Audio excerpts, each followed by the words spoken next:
Pag hindi ko nahatid tong salita ng Diyos, nangingiwi kasi eh. Ano ba? Kaya palakpakan po natin ang ating Panginoon. Hindi ko alam kung ano eh, sinadya lang gisingin kayo, ano eh.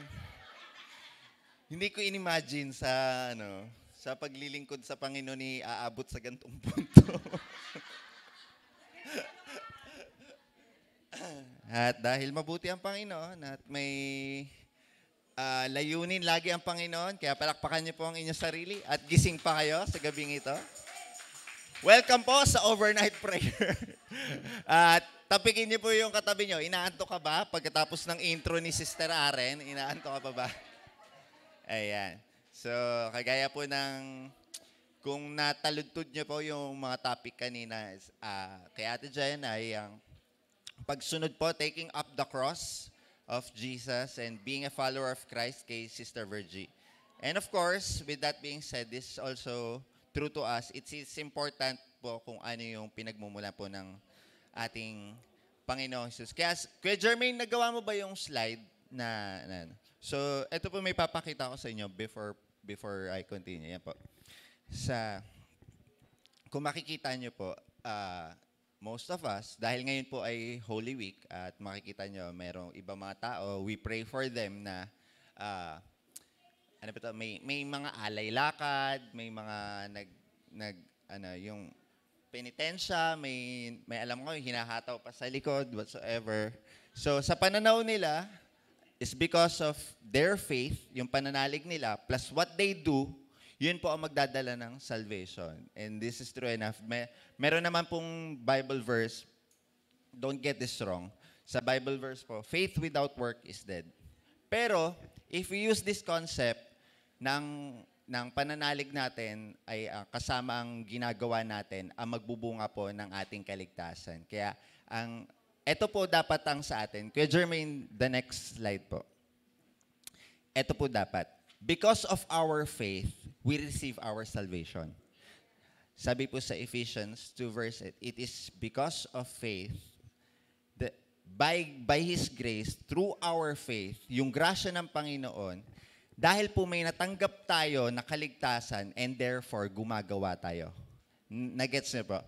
Kagaya na sinabi kanina ni Ate Jen, hindi dahil sa meron tayong talento, hindi dahil sa ating ginagawa dito, pero dahil naranasan natin yung kabutihan ng Panginoon, kaya tayo nagpapatuloy. At dahil sa naranasan natin, gusto ring maranasan ng mga tao sa paligid natin. Yung gusto nating iparanas sa kanila yung kalayaan, yung pag-ibig ng Panginoon na nadarama natin. Ako naniniwala ko, kaya kayo naandito sa overnight prayer, una ay makatagpo ang ating Panginoon at maranasan ng kanyang kapuspusan. Pangalawa, ay naandito kayo, hindi dahil inutos lang sa inyo. Naandito kayo dahil tinatamasa nyo yung grasyang ipinagkaloob sa atin na ating Panginoon. Kaya, another thing po, naniniwala ko, karamihan sa atin, or karamihan ng tao sa mundo, say amen, tumawag kayo sa Panginoon dahil sa krisis, sa mga pinagdaan ng problema. If because of the crisis, you have a relationship to Christ, you are also missing out the point kapag answered prayer ka na. Nagigets niyo po?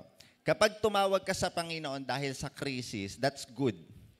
Pero kapag nakaligtaan mo yung Panginoon dahil na-answered prayer ka na, you're missing out the whole opportunity.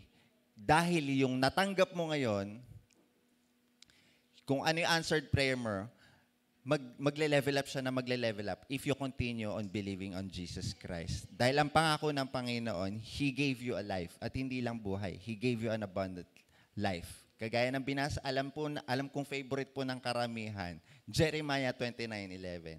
For I know the plans I have for you. At kayo na po mag-continue yan.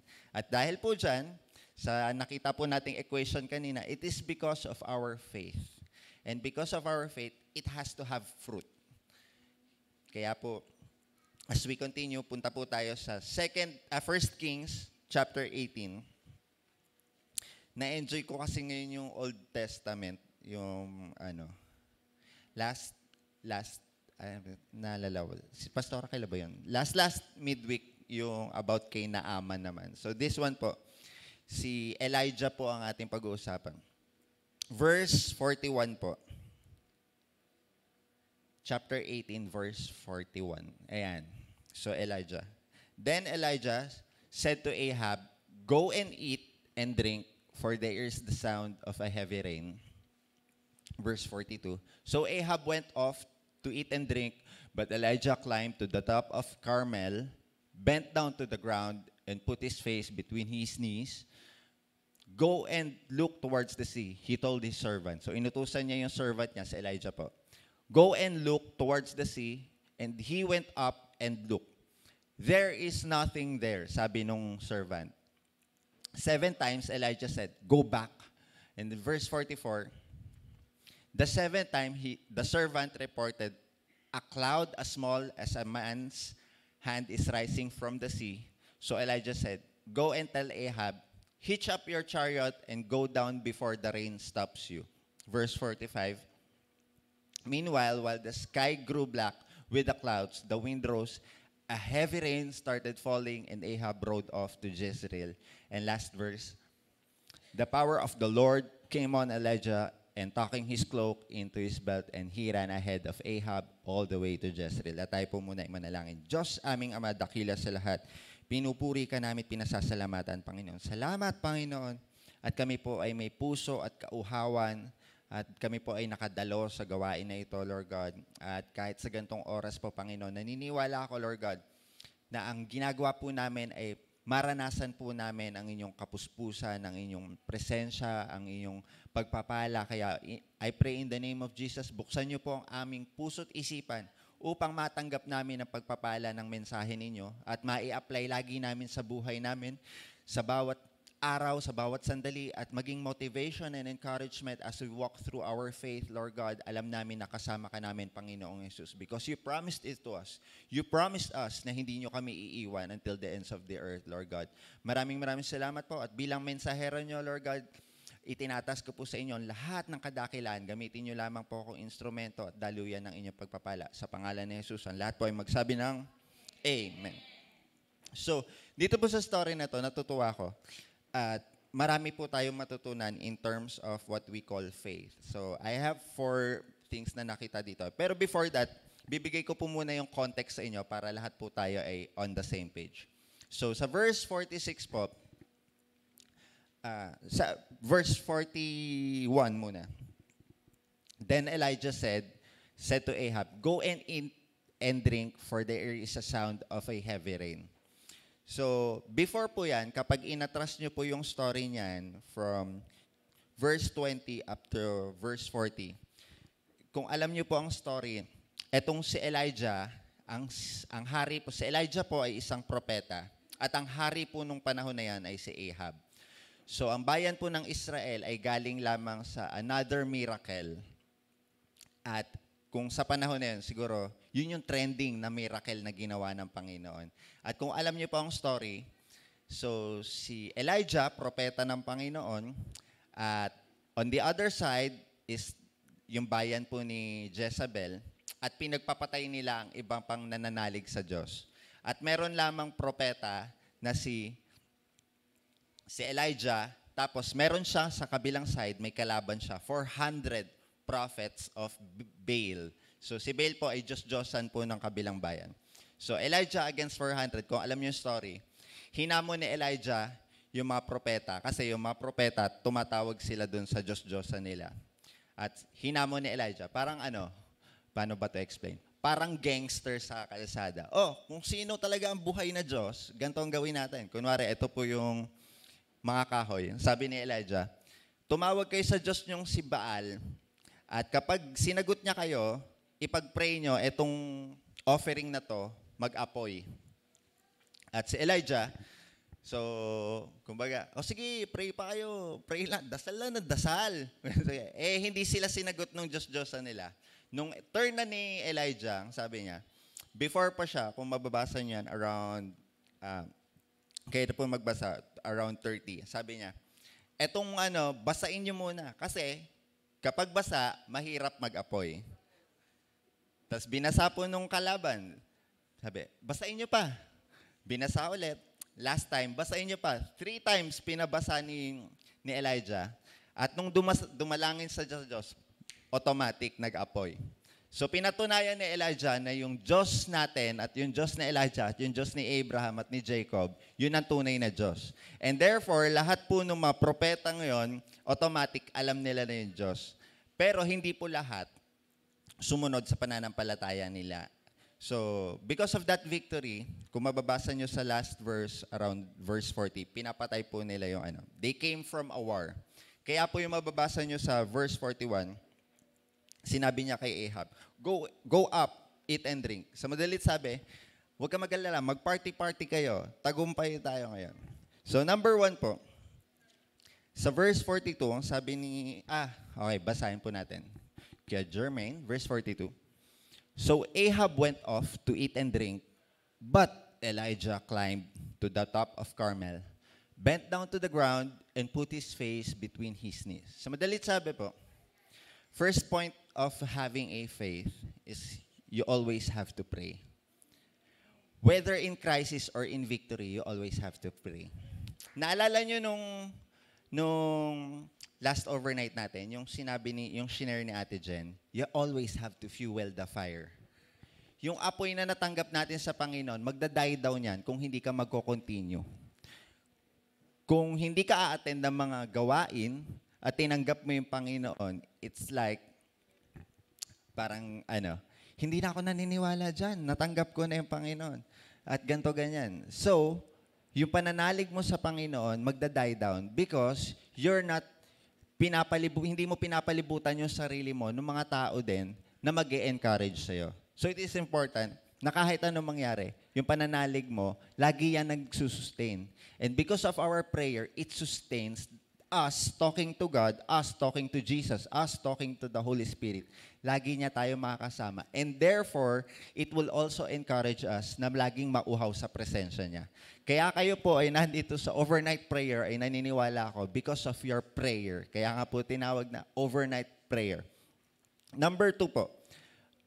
So Ahab went off and drank, but Elijah climbed to the top of Mount Carmel, bent down to the ground, and put his face between his knees. Lagi ko naalala si Pastor Ken. Kapag nagkaroon ng victory, okay yung celebration. But you always have to look for the next thing na ipapagawa sa inyo ng Panginoon. Hindi ka pwede lagi maging complacent. Hindi ka pwede lagi na wala kang challenges. Last Sunday, mayroon kaming fellowship ng mga kabataan. Nandiyan ba si Mimi? Wala si Mimi. So, nakakatuwa yung fellowship namin. Tinanong ko yung mga kabataan, if tatanggalin ng Panginoon lahat ng worries ninyo, yung kaabalahan nyo sa school, kayo po, kung tatanggalin ng Panginoon ng mga problema nyo sa pagtustos sa mga anak ninyo, sa trabaho, sa madalit sabi, wala kayong iintindihin. Ibibigay nyo ba ang 100% nyo sa Panginoon? Are you gonna serve God, your God, our God, in your full capacity? Amen po ba? At yun po ang ina-expect kong sagot. Pero si Mimi, sabi niya, nag-raise siya na hand, sabi niya, siguro po sa una gagawin ko yun, pero on the long run, hindi ako magsusustain. And the exact words was, hindi na po kasi ako magkakaroon ng worry, kaya hindi na ako tatawag sa Diyos. Nagets niyo ba? Lagi kong natutunan, lagi ko pinapala sa sarili ko, kapag may pinapagawa ng Diyos, lagi ka makakahanap ng dahilan para hindi gawin yung pinapagawa sa ng Panginoon. Kasi yung kaabalahan natin sa buhay, hindi yan matatapos. But you see, sometimes, yung mga worries at kaabalahan natin, yun yung ginagamit nating excuse para hindi maglingkod sa Diyos at para hindi humakbang sa pananalig natin. When in the first place, yun yung ginagamit ng Panginoon para lagi tayong lumapit sa Kanya. Am I making sense? Is this making sense? Kaya dapat po lagi tayong may buhay na relasyon sa Panginoon. Because kung lagi tayong aasa sa kayanan natin na andito si Kuya Harney, ang laging sinasabi sa akin ni Kuya Harney by that time, kapag hindi mo kaya, doon mo mararanasan ang kabutihan ng Panginoon. Don't you know that when you are weak, He is perfectly strong? Don't you know that when you are poor, He is our daddy na rich? Sa lahat ng pagkukulang natin, dun mo mararanasan ang pagtustos ng Panginoon. That's why you always have to pray. And the next point is this. Kapag lagi you're always challenging yourself, you're having a new perspective. Nagkakaroon ka ng perspective. Isipin nyo po yung bayan ng Israel nagtagumpay, pero si Elijah, ang una niyang ginawa, humiwalay siya at nananalangin. Na pwede naman siya makiparty muna, pero he's always excited for the new perspective. Excited siya kung paano nakikita ng Panginoon yung ipinapagawa sa kanya. Kaya po tayo lagi magkakaroon ng new perspective. Isa po sa tinetrain ko yung sarili ko or ini-improve ko ang sarili ko. Isa po sa natutunan ko is maturity, part of maturity is this, is naiintindihan mo yung salitang perception and perspective. Pag sinabi pong perception, kunwari, kami ni Sister Vilma, meron kaming pagtatalo tungkol sa damit na suot. Sinabi ni Sister Vilma, ay, hindi ko gusto yung damit na yan. On my perception, hindi niya nagustuhan. On my perception, mali ka, Sister Vilma. Maraming ibang tao makagusto nito. But if you are really mature, iintindihin mo yung perspective, you're gonna step back at aatras ka. Bakit kaya hindi ito nagustuhan ni Sister Vilma? Bakit kaya ibang tao, ano yung dating dito sa kanya? Instead of realizing everything on your own perception, why don't you stop at lagi kong natutunan kay Pastor Ken, don't always be reactive. Sabi po ng isang mangangaral, always be curious, not judgmental. Kapag may isang sitwasyon, instead of judging the situation, always be curious first. Bakit ganito? Bakit ganyan? Naalala niyo po yung isang story sa Bible. May mga disciple at nagtatanong, bakit itong batang to ay bulag? Sino ang may kasalanan? Ito ba o yung nanay o magulang? Iniintindi nila sa perception nila kung paano i-apply ang batas ng Panginoon at sa batas na nalalaman nila. When in fact, itinuro ng Jesus Christ, it is not your perception. It is in the perspective of God na mauunawaan nyo ang kabutihan ng Diyos doon sa gusto kong gawin. Kahit anong sitwasyon ng isa tao. For example, may pumasok dyan at hindi kayo pinansin. Binati niya, hi, good morning. Hindi kayo pinansin. Tapos, on your perception, sungit naman itong taong to. Ganda-ganda ng ngiti ko, naka-makeup pa ako, ganda-ganda ng lipstick ko. In-extend ko kamay ko, hindi ako kinamayan. Sungit naman niya, on your perception. Pero baka sa perspective niya, he is having a bad day or meron siyang pinagdadaanan. So it's important that we see everything in a different perspective. Because if you have a different perspective, you could be also seeing the perspective of God in your life, in the life of other people around you, in your family, in your workmate, in your schoolmate, at sa mga tao na nakapaligid sa'yo. When you see the perspective of God, it is so easy to introduce our faith. When you see the perspective of other person, it's always easy kung paano sila ipapanalangin bago tayo atake. Parang ano lang yan Parang, alam niyo, hindi ko masabi, yung term na oversaved, yung ligtas na ligtas talaga, ay, nauuhaw ka ba? Hindi na ako nauuhaw, sabi ng Panginoon. Yung ipapasok mo lahat ng pwede mong ipasok at hindi mo inuunawa yung mga tao na kapaligid sa'yo. So, tuloy po tayo. So, verse 43, okay. Go up now, look toward the sea. So, he went up, looked and said, there is nothing. So, ang point na susunod po dito is your position. So, si Elijah po at this point in time, he's always a leader. Kuya Jermaine, balik po tayo sa verse 41. Ayan.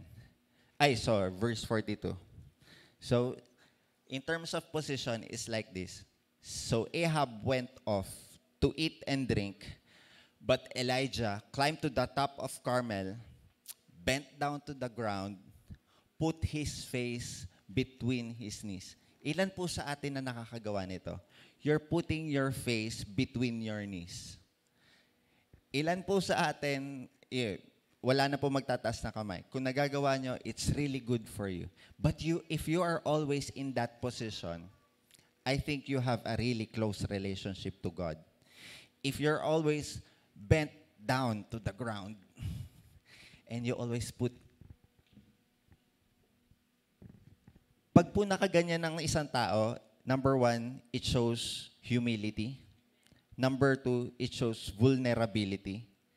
Because if you are vulnerable, it's also an act of faith.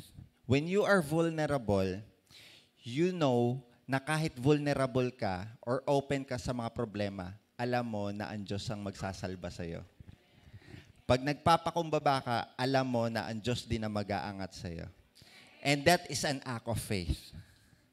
Kaya po sa ating panalangin, kayo po na inaabot ng madaling araw, naniniwala ko, hindi dahil sa walang gagawin kinabukasan. Kagaya ng sinabi ko, maraming kaabalahan. Pero alam nyo na kahit puyat kayo, yung mga ipagpapaliban ninyo kinabukasan, kagaya ng tinuro ng Panginoong Hesus, let your problems be for tomorrow, be done tomorrow. Your problems now, ipanalangin natin sa Panginoon. And that's part of our faith. Kaya po, tuloy po natin ang story. Sa ating position po, marami pong tao, kagaya ng sinabi ko kanina, when may pinagpe-pray tayo, we are in that position.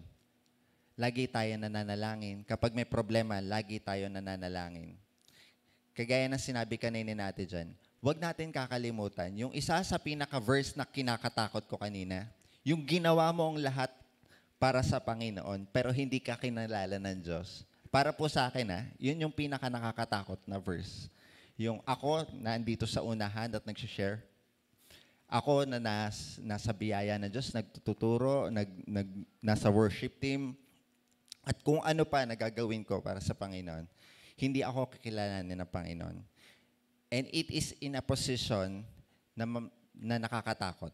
Kaya lagi nating alalahanin, sinabi kanina natin dyan, hindi yan dahil sa tinrabaho natin. Yung equation kanina, it's not because of our works. It's because of His grace through our faith. Yung pananalig po natin ang pinaka-importante. Kaya yung reminder kanina natin dyan, hindi dahil sa ako. Hindi, wala to sa outline ko. Ano ba to?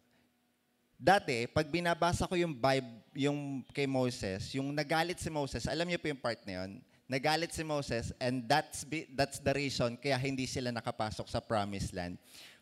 Pag inaalala ko yung story yun, nakakatakot din siya. You have worked your whole life na alam mo na matatanggap mo yung pangako ng Panginoon. You have worked your whole life na alam mo na may darating, may Promised Land. Tapos hindi ka makakapasok. Nung binabasa ko yun dati at alam ko yung story, nalulungkot ako. Sabi ko, kailangan lahat tayo nakakapasok sa Promised Land. Kaya ako lagi kong panalangin, ang lahat ng taga-biyaya ng Diyos maging kagaya na nasa Psalms 1 verse 3. Yung parang mga halaman at puno na laging nasa tabi ng ilog, na lagi sumisibol at lagi may magandang dahon at laging kulay green at laging nagtutustos at hindi na problema. Puntahan po natin sa Numbers chapter... Lagyan ko lang po ng bookmark. Chapter... wait lang po. Numbers chapter 20. Okay po. Verse 11. Verse 10 po muna. So, yung backstory po nito, nag-grumble po yung bayan po ng Israel at nagagalit sila. Anong ginawa mo sa amin? Nauuhaw kami, wala kang pinagkakaloob na tubig sa amin. So nakalimutan nila na ang Diyos ay nagsusustain. At verse 10 ang sabi, Moses and Aaron gathered the congregation together before the rock, and he said to them, pwede tayo matras sa verse 8 muna, verse 8, tapos jump tayo. Okay. Ito yung Diyos at nasabi ng Panginoon kay Moses, take the rod and gathered thou the assembly together, thou and Aaron, thy brother, and speak ye unto the rock before their eyes. Ito po ang utos ng Panginoon. Simple lang. Pag may inutos po ang Diyos dito po pag nag-utos sa Panginoon, napaka-basic po nung instructions. Hindi kagaya sa ibang mga pagkakataon para mag-iisip ka pa, ano yung pinapagawa ng Panginoon? Pero dito po, napaka-simple po.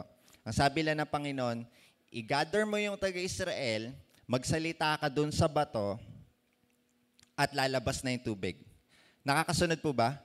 Ang basic ng instruction, i-gather mo yung Israel, magsalita ka, lalabas yung tubig. Pero pagpunta doon sa verse 10, and Moses and Aaron gathered the congregation. So, ginather po yung Israel. Check yon, tama pa. Now, and he said to them, hear me now, you rebels. Must we fetch you water out of this rock? Si Moses po galit dito, sabi niya. Unang error, sabi niya, hear me now, you rebels. Number 1, sinabihan niya yung congregation ng mga rebelde kayo. So that's judgment. Number 2, ito po ang pinaka-importante. The word we. Must we fetch you water out of this rock? Question, doon niyo po ba sa binasa sa verse 8, may sinabi ba doon ng Diyos na tayo ang maglalabas ng tubig? Di ba ang sabi lang, sabihin mo dun sa bato, lalabas yung tubig. Pero dito, sa sentence na gamit ni Moses, kami ba ang magdadala ng tubig sa inyo? Kaya pag sinundan niyo po yung verse 11, sabi po sa verse 11, and Moses lifted up and his rod smote. Okay, so verse 12, and the Lord, eto na, and the Lord spake to Moses and Aaron, because you believed me not, you sanctify me not to sanctify me. Nakita niyo po. Ang ine-expect ng Panginoon, ako yung mapaparangalan. Pero dahil sinabi mo sa bayan ng Israel na tayo, nakasama ka sa pagpapalabas ng tubig, inagaw mo yung credit na para sa akin. So basically saying, hindi nagalit yung Panginoon kay Moses dahil galit si Moses. Nagalit ang Panginoon dahil inagaw mo yung credit sa Panginoon. So you always have to give credit sa ating Panginoon, no matter what. Kahit ano po ang sitwasyon sa buhay natin, ang lahat po ng parangal ay sa ating Panginoong Jesus. Kahit anong sitwasyon ng buhay natin, ang karangalan po ay sa ating Panginoong Jesus. Kagaya nung kaninang tinuro ni Ate Jan, it is not us. It is not our works. Hindi tayo ang tatrabaho. Gagalaw tayo, pero hindi ang karangalan natin ang itataas, kundi ang karangalan ng Panginoon. Sa katagumpayan natin, yes, we are part of it. Pero hindi po tayo ang nilikha at para maparangalan ng mga tao. Okay po. Nakasunod po ba ang lahat? Okay, so dito na po tayo magsisiro in. Ang salita, okay. So verse 43 po nung Kuya Jermaine, balik tayo sa outline. Ayan. So ito na. Yung pinakadalawang main character po nung part ng story na to. Si Elijah at yung assistant niya. So sa verse 41 kanina, ang sabi kanina kay Elijah, ine-expect niya po yung ulan na darating. Sa verse 43, inutusan niya yung alila niya, yung servant. Sabi niya, go and look towards the sea. He told his servant, and he went and looked. There is nothing there, he said. 7 times Elijah said, and go back. Naranasan niyo ba yung init kaninang tanghali? Sobrang init. Kung ipipicture po natin at ipapasok natin tong sitwasyon na to, maniniwala ba kayo kung sasabihin ko na uulan kanina sa ganong init ng panahon? Yes, kasi because of humidity. Pero sa panahon po nila, halos nasa desyerto, nasa bundok pa yung isa, at ang sabi dito, tumingin ka doon sa sea. So kung kayo po, nakikita nyo na sobrang clear ang skies, is there a reason for you, maniniwala kayo na uulan? No, di ba? Kasi pag clear sky, it is impossible. Okay. So, ito pong gusto ko matutunan ninyo. When you have faith, you have to have anticipation. Kailangan i-anticipate mo yung hindi mo pa nakikita. Because ang salita ng Diyos ay laging totoo. Ang salita ng Diyos ay makapangyarihan. Ang salita, alam niyo po ba yung sa Genesis, yung salitang, let there be light. Let there be. Let there. After the word let, nangyari na lahat. Ganon ka-powerful ang salita ng Panginoon sa buhay natin. Pag sinabi pong anticipate, parang ganito po. Kung kayo po, sino po ang pinakamayaman na tao kilala niyo? Kunwari po si Henry C. Si Henry C., kung kayo nalaman nyo sa oras na to, 1:40, sinabi ni Henry C., Pastora Magda Bertolaso, pwede ba kitang makausap? Makikipag-usap kayo, Pastora? Siyempre. Bakit? Bilis eh. Siyempre. Si Sister Virgie, kung sasabihin ni Henry C., gusto kitang makausap, si Sister Virgie, kakausapin niyo? Ma'am C., kakausapin mo? Okay, so may ganun ba? Kung sasabihin ni Henry C., there's an opportunity na kumita ka ng 7 figures or 8 figures, makikipag-usap kayo? Naman. Kaya lang, ipasok na natin, you're gonna have a moment with someone that could possibly change the outcome of your life forever. Sabihin na natin, 9 figures para tapos na usapan. Talagang mababago buhay mo, mababago ang buhay ng anak mo, mababago buhay ng apo mo. Sa madalit sabi, wala ka ng problema.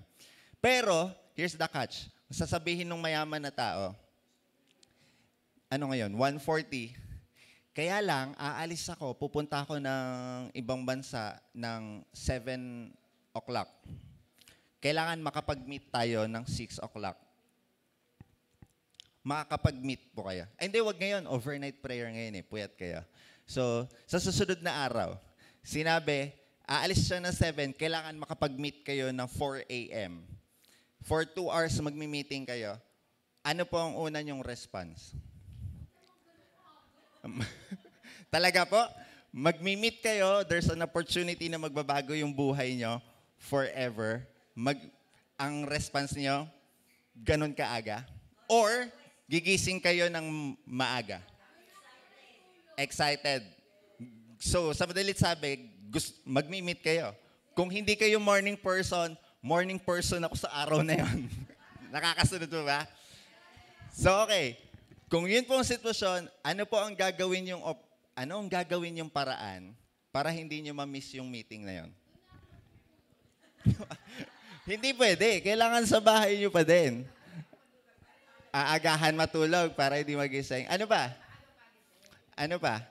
Sige po, may oras pa po tayo. Ha? Nakahanda na lahat. Ikaw, Sister Vilma. Mag-a-alarm. Kung mag-a-alarm po, may I say na kung mag-a-alarm kayo, kung ako siguro, mga 5 alarm. Lahat na ng relo sa bahay, i-alarm ko. Siguraduhin ko lang magigising ako ng 3 o'clock at hindi ako malilate. Dahil kapag na-late ka, wala na yung chance na yun forever. Or, may I go further? Baka tawagan ko pang kapitbahay ko. Gisingin mo ko ng 3 o'clock. Tumawag ka. Pag hindi ako nagising, kumatok ka, lakasan mo. Pag hindi pa rin ako nagigising, umakyat ka na sa bintana, batuhin mo ako ng tsinelas, siguraduhin mo magigising ako. Tama po ba? Nakakasunod po ba? So you're setting up a reminder for yourself because you are anticipating something that could change your life. Nakakasunod po ba? Question. Do you always remind yourself of a person that could change your life of his promises? Do you always remind yourself of whatever the situation of His promises unto you? Ang sabi ng salita ng Diyos, you are an anointed person. You are a son of God. You are a children of God. You can call me your father. Sa lahat ng pangangailangan mo, ako magtutustos. Sa lahat ng pagkakataon, kasama niyo ako. Bakit kayo natatakot?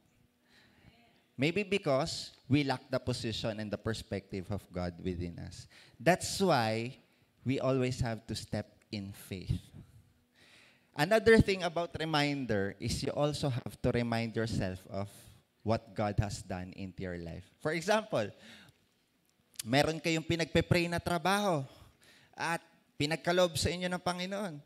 Nung pinagkalob na yung trabaho, nai-stress na kayo at pagod na pagod. Lord, bakit naman ganito yung binigay mong trabaho? I'm not doing a good job. Tapos nagre-reklamo ka ngayon. When in the first place, you have to be reminded, nung dati wala kang sweldo. Tapos, okay, pag pinagpe-pray mo na magkaroon ka ng anak, magkaroon kayo ng bahay. Nung lumaki yung bahay nyo, nagpe-pray kayo sa Panginoon, Lord, ba't di nyo ako binigyan ng nakakapagod maglinis dito? Hindi mo ba alam na yan yung pinagpe-pray mo na meron kang malilinis dati na para sa'yo? Dahil ayaw mo nang linisin yung para sa ibang tao. Yung dapat panahon na ipinagpapasalamat mo sa Panginoon, you should always be in a perspective of what He has done to you, and that is faith. And lastly po, pag sinabi pong anticipation, kagaya po na sinabi ko kanina, pag ina-anticipate mo yung salita ng Diyos, ito po nakakatuwa dito, 7 times. I think tong story to mababago, depende dun sa pananalig ng servant. Kasi kagaya po nung sinabi ko kanina, sobrang init at walang makitang clouds. So, paano ba? Ikikwento ko po ito sa inyo. So, si Elijah, nagpe-pray, inutusan yung servant, pumunta ka dun sa dagat. Silipin mo kung merong ulap, kung merong padating na ulan. So, yung servant nagpunta. Sinilip mo na. Bumalik. Elijah, wala akong nakita. Clear skies. Tapos sinabi ulit ni Elijah, go back. Bumalik ka, tignan mo ulit. Babalik pa ba ako? Parang kahit sa susunod na araw, hindi mangyayari yung sinasabi ninyo. So si Elijah, because of his promise at ang utos niya, the servant has to choose. Kailangan niyang sumunod. Or, gamitin niya yung logic niya. Yung mga data na nagagather niya. Yung mga pagkakataon na may naaral siya. Or, he allows the position that he is in to see what God can do. So, the second time, he goes back. Second time, babalik. Elijah, wala talaga eh. And third time, sige, balik ka pa. Tapos, sabihin natin, 5th time na. 5 ulit na. Kung kayo po nasa posisyon ng servant, tanungin ko kayo, sasabihin ulit siya ni Elijah, bumalik ka pa dun. Tignan mo kung susunod kayo. Nakakaloka. Babalik ba kayo para silipin? Kung kayo ang depende. Why? Because nandyan yung ating sarili nating logic. When it could be this. Pag sinabi ng Panginoon, yung sinasabi ko sa iyo na gagamitin ko para maging pagpapala sa iyo, kausapin mo ulit. Kamustahin mo lang. Pero, minsan, 1 taon ko nang fina-follow up yun, Panginoon, hindi ko pa rin madala sa church. 2 years na kami magka-text, hindi ko pa rin madala sa church. And you're gonna stop. Sobrang tagal na eh. Or, yung business na pinuputa po, 1 taon na, bago pa tumubo yung lettuce. Hindi pa rin nagkakatotoo. You're gonna stop or you're gonna keep continuing. When you see the impossibilities, ito po yung nakakatawa. Sabi po nung servant, balik, Elijah, there is nothing there. Salitang nothing. Kaya Jermaine, yung isang slide na sinulat ko, nothing is the perfect ground to build something. Kapag wala, nandito si Kuya Abet. Kuya Abet, tama ba? Kung merong bakanteng lupa, mas pipiliin mo magtayo ng bahay doon kesa gibain tong isang bahay at pagandain. Mas madali yung wala, di ba? It is a perfect thing to build something. Kapag walang lugar, yun ang pagkakataon para makakilos ang Panginoon. Kapag walang pagpapala, yun ang pagkakataon para makakilos ang Panginoon. Kapag walang nangyayari, yun yung pagkakataon para lagi kang tumawag sa Panginoon. Dahil yun yung mga pagkakataon na lalong titibay ang pananalig natin sa Kanya. He's gonna give us something to be reminded of our faith unto God. Ito yung pagkakataon to build something. And take note, You have to build something. You have to do something first. Hindi okay na lagi ka, don't get it wrong. Okay na lagi tayo nagpe-pray. Pero naniniwala ko, lahat po ng pananalig natin, it always have to have an act of faith. Kailangan po ninyong humakbang. For example po, may pinagpe-pray kayo. Ako po, naranasan ko to. May pinagpe-pray po ako. At meron due date, bayaran ng kuryente. May pinadala na Panginoon para maging kliyente ko. So, padating ang pagpapala. Yun yung pinagpe-pray ko Nag-gets na. Dumating yung pinagpe-pray ko. Pero kung hindi ko tatrabahuin yung pagpapala, makukuha ko ba yung kailangan ko? Kailangan may paghakbang. Parang sa water or yung kay Jesus, kung mababasa niyo po sa New Testament, lahat po ng pagkakataon na ginamit ng Panginoong Yesus, kailangan may participation. Yung sinabi sa pilay, tumayo ka at lumakad. Kailangan mo na tumayo, di ba? Mula ngayon, nakakakita ka na, imulat mo ang mata mo. Kailangan mo muna imulat ang mata mo para maranasan mo ang pagkilos ng Panginoon. You always need to step onto something so that you could have faith. Because kapag may inuutos ang Panginoon at alam niyo ang salita ng Diyos at hindi niyo hinahakbangan, I'm sorry to tell you, loss of faith po yun. Kakulangan ng pagtitiwala sa Panginoon. Kaya ka nga hindi humahakbang Kasi mas naniniwala ka sa sarili mong kakayanan. Mas naniniwala ka sa nalalaman mo.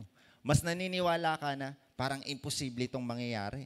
Kasi wala akong nakikitang ulap. At yung susunod po na verse, malapit na po tayo dito. Anticipation. Verse 44. 7 time na. A cloud as small as a man's hand is rising from the sea. Napakaliit lang, pero it shows something. May nangyayari na kahit maliit pa. Pag sinabi pong anticipation, parang gato. Kuya Tox, pwede ba kita matawag dito? Ayan. So, sabi ni Kuya Tox Kuya King, wag mo akong tatawagin. Ayan. Pag po anticipation, parang ganito po. So si Kuya Tox po matagal na po kami magkaibigan nito. At naniniwala ko, lahat ng inuutos ko po sa kanya ay madalas po ginagawa niya. Kaya Kuya Tox, huwag kang gagalaw, pikit ka lang at sasaktan kita sa tagiliran. So nakita nyo, sige dilat ka Tox. Dito lang kita, ano may tawag mo dito? Yung ganon.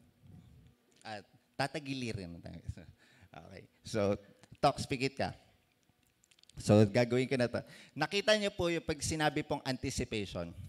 Nakita niyo po yung posture ni Tox kanina nung nakatayo siya, na-relax. Nung sinabi ko na sasakta ko siya, nakita niyo nagbago yung posisyon niya.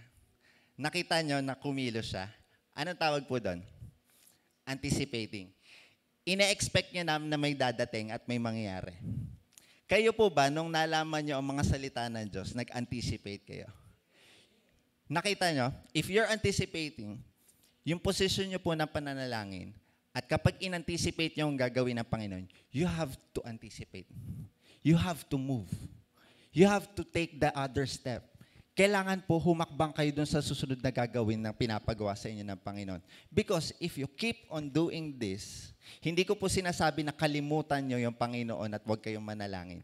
Ang sinasabi ng Panginoon, anak, may pinapagawa ko sa inyo at kasama mo akong gagawin to. It's a relationship between me and you. Kaya po yun, naniniwala ko, yung sinasabi po ni Bishop, lahat po ng taga-biyaya ng Diyos, kung natututo manalangin at lagi nakikinig sa Panginoon, you're gonna hear something from God that God wants you to do in your life, in each and every one of us. Kapag po lahat tayo nauunawaan ng nais ipagawa sa atin ng Panginoon, naniniwala ko, lahat po ng taga-biyaya ng Diyos ay magiging kagaya ng isang halaman na nasa tabi po ng ilog, na hindi na magkukulang at laging matutustos ang lahat ng pangangailangan. At sa lahat ng pagkakataon, lagi tayong tatawag sa Kanya. Sa lahat ng pagkakataon, hindi kayo mangangamba. Kapag may pinapagawa ang Panginoon, lagi ko naalala si Pastor Ken. Si Brother Harney na andito. Sa nabasa ko to sa isang comment. Sabi kay Kuya, ewan ko kung Kuya Harney, bago yata yung adventure nyo nun, sabi ni Pastor Ken, nakakatuwa Brad, pinamumuhay mo ang totoong biyaya ng Diyos. Don't get it wrong. Prosperity is not something that we take from God. Prosperity is the byproduct of our faith. Because of what we do, we have something na ipinagkakalob sa atin ng Panginoon. Kaya natutuwa ako, nung nagkaroon ng bagong bahay si Kuya Harney, Brad, pinamumuhay mo ang salita ng Diyos, and that's the byproduct of what God is doing to you. Kaya hindi lang si Kuya Harney ang makakaranas nito, lahat ng taga-biyaya ng Diyos at lalong laging nananalangin sa Panginoon. Kaya lagi natin ipagpapatuloy. Hindi lang matatapos sa overnight prayer. Hindi lamang lagi tayong magkakasama na nagpe-pray. Every one of us has something to do. Every one of us, naniniwala ko, may pinapagawa sa atin ng Panginoon. Kaya lang hindi natin alam ang ipinapagawa ng Panginoon is kulang tayo ng pakikipag-usap sa Kanya. Nakakasunod po ba? Kaya ang fruit of faith is you know what God is calling you what to do. Kung hindi niyo po alam sa ngayon, and then keep on talking to God. Keep on reading the Word of God. The reminder of God He has in store for us is because we are saved by grace through faith. And last verse po, Ephesians 3, chapter 3, verse 20. Now to Him, thank you, Tox. Now to Him who is able to do immeasurably more than all we ask or imagine, according to His power. Tingnan niyo po. According to His power that is at work within us. Nasa atin po yan. We just have to keep on activating it. We just have to keep on stepping. We just have to keep on having the courage and faith unto God that He will do the impossible in our life. At sa Diyos po ang lahat po ng papurit, parangal at pagdakila. Kaya palakpakan po natin ang ating Panginoon. At maraming salamat po.